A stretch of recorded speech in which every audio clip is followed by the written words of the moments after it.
Renungan pagi pulang ke rumah oleh Ellen G. White, 17 April 2020. Mari kita berdoa. Bapa kami yang di sorga, Allah pencipta langit dan bumi, laut dan segala isinya, Allah yang maha besar, maha kuasa, sumber segalanya, yang kami sembah selalu melalui anak-Mu yang tunggal, Yesus Kristus. Terpujilah Yesus, anak Allah yang maha tinggi, pokok anggur yang benar bagi kami. Pada pagi hari ini kami bersyukur boleh bangun dan berbakti dan sebagaimana membaca firman-Mu, kiranya Roh-Mu ya Yesus menolong kami agar mengerti dan menghidupkannya.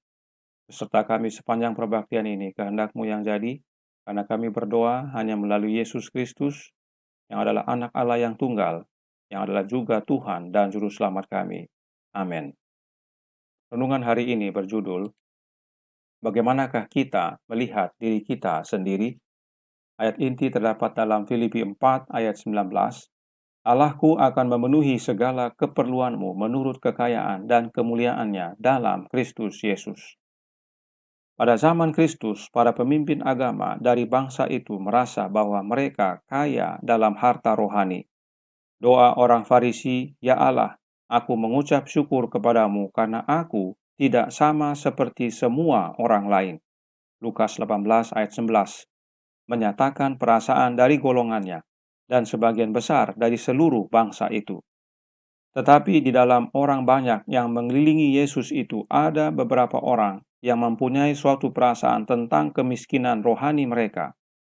Ketika dalam mujizat menangkap ikan, kuasa ilahi dari Kristus dinyatakan, Petrus tersungkur di kaki juru selamat itu dan berseru, "Tuhan, pergilah daripadaku, karena aku ini seorang berdosa." Lukas 5 ayat 8.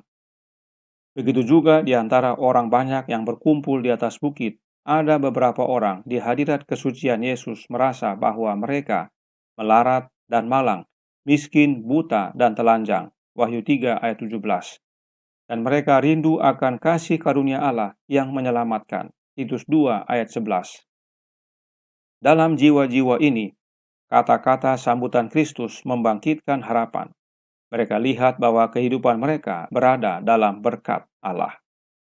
Yesus telah memberikan cawan berkat kepada mereka yang merasa bahwa mereka kaya, dan aku telah memperkaya diriku, Wahyu 3 ayat 17, dan tidak kekurangan apa-apa.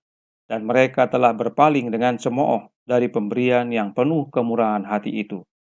Dia yang merasa sempurna, dia yang berpikir bahwa dirinya cukup baik dan puas dengan keadaannya, tidak berupaya supaya ikut serta memperoleh kasih karunia dan kebenaran Kristus.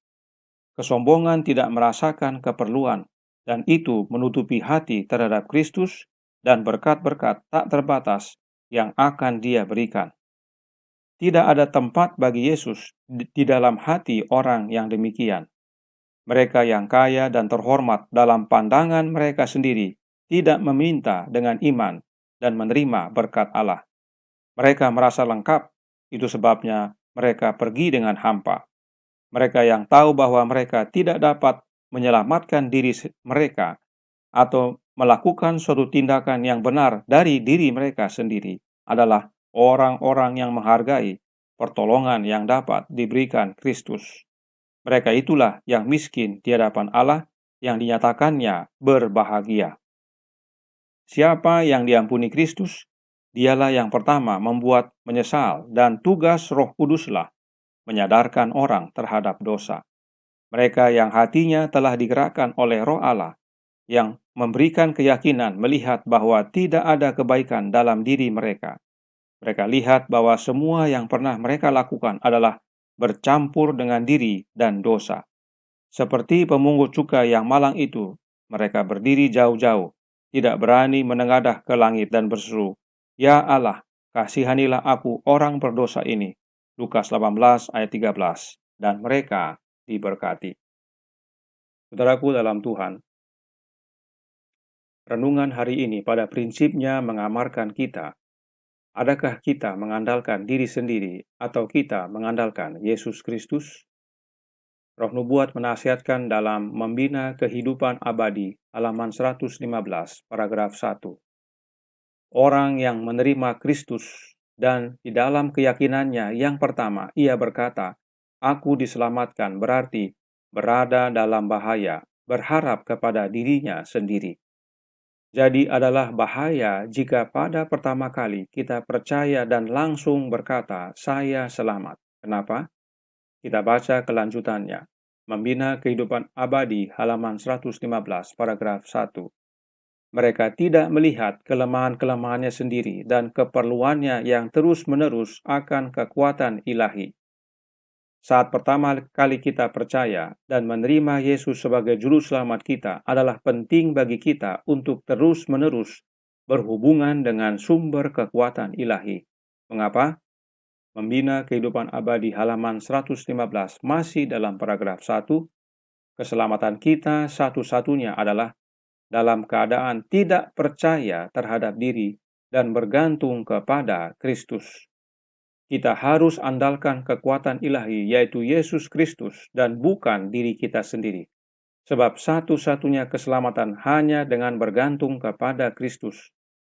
Masih dalam pasal yang sama, Nyonya White menekankan, membina kehidupan abadi, halaman 118, paragraf 2.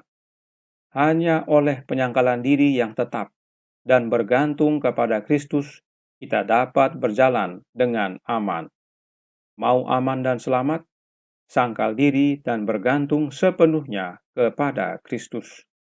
Dalam tulisan lainnya, Nyonya White menyatakan, The Southern Work, halaman 28, paragraf 1. Merasakan ketergantungan kita kepada Allah, kita akan menyadari kekuatan kata-kata Kristus ketika Dia berkata, "Di luar aku, kamu tidak dapat berbuat apa-apa."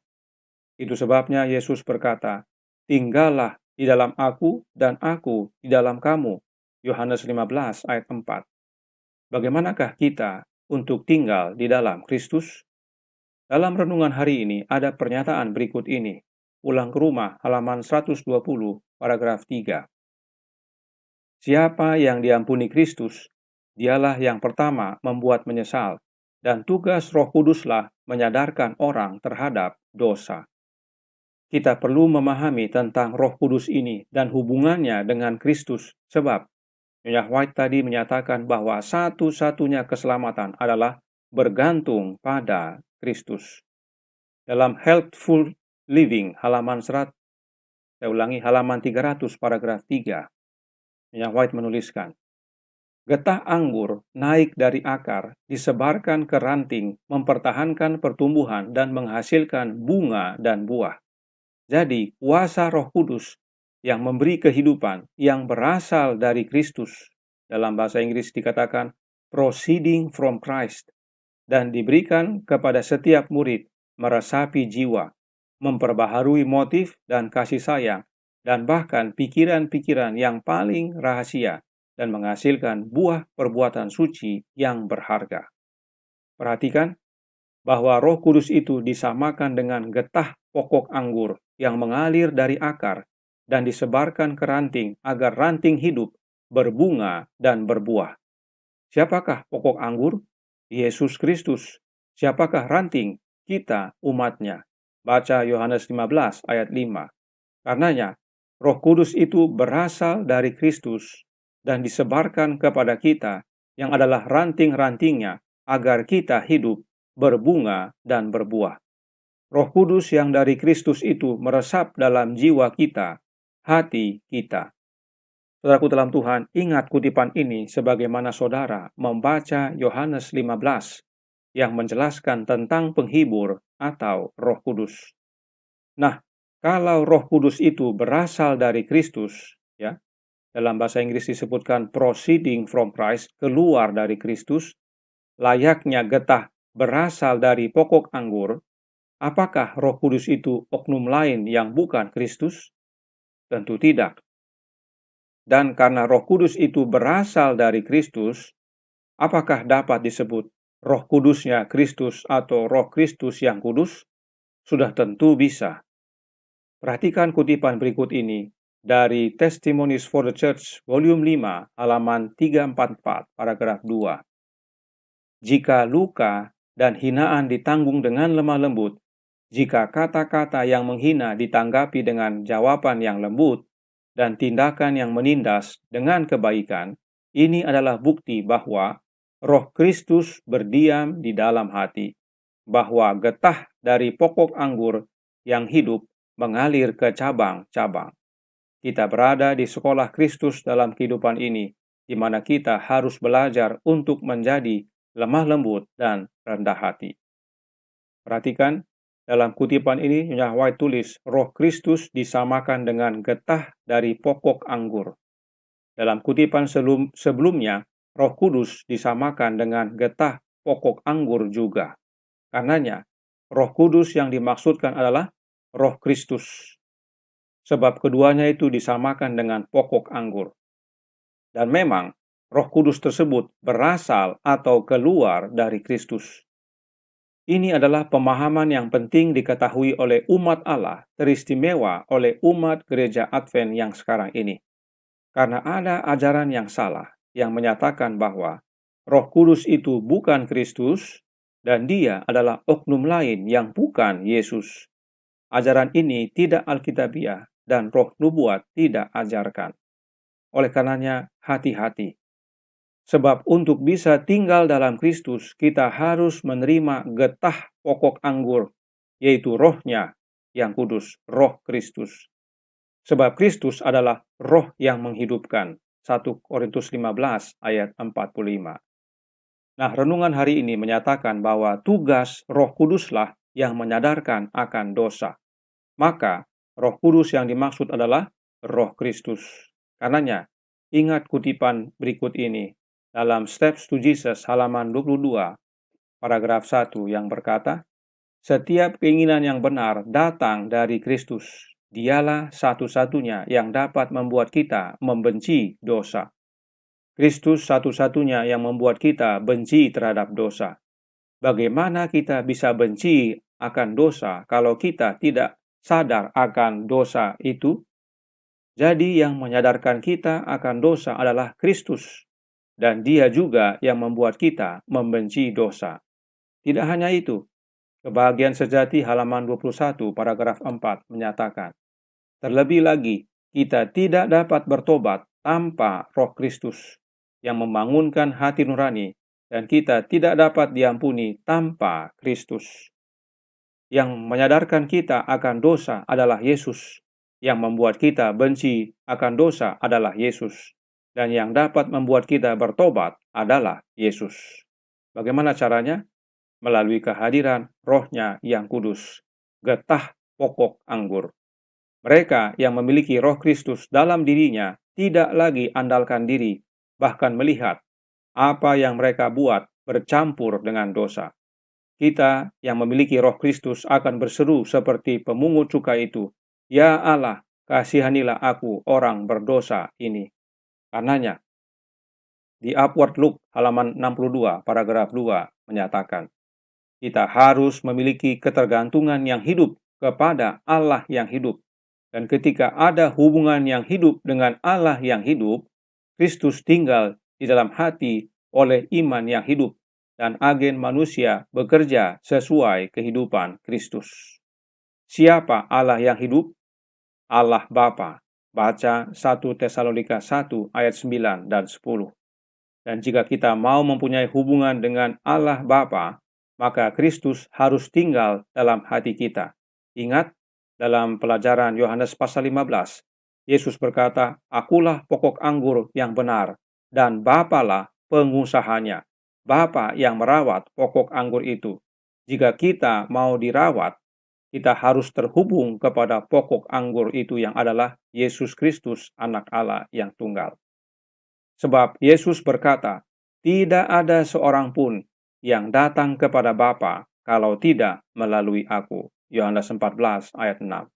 Dan itu sebabnya Paulus menuliskan dalam ayat inti kita hari ini, Allah Bapa memenuhi segala keperluan kita menurut kekayaan dan kemuliaannya dalam Kristus Yesus.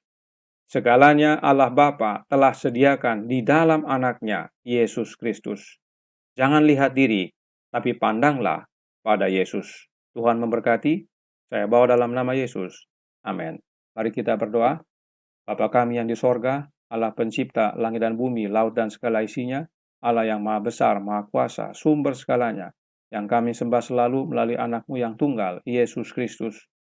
Terima kasih atas nasihat yang begitu indah pagi hari ini, yang menyatakan kepada kami pentingnya memiliki Kristus dalam hidup ini melalui kehadiran Roh-Nya, yaitu getah pokok anggur. Sebab itulah yang memberikan kehidupan, itulah yang membuat kami bergantung kepada Kristus, yang adalah satu-satunya harapan kami akan keselamatan. Dan Roh-Nya yang kudus itulah yang menyadarkan kami akan dosa, menuntun kami kepada pertobatan. Tolong kami ya Bapa, sepanjang hari ini, beserta kami ya Yesus dalam hati kami. Kehendak-Mu yang jadi, karena kami berdoa hanya melalui Anak Allah yang tunggal, Yesus Kristus, yang adalah Tuhan dan Juru Selamat kami. Amin.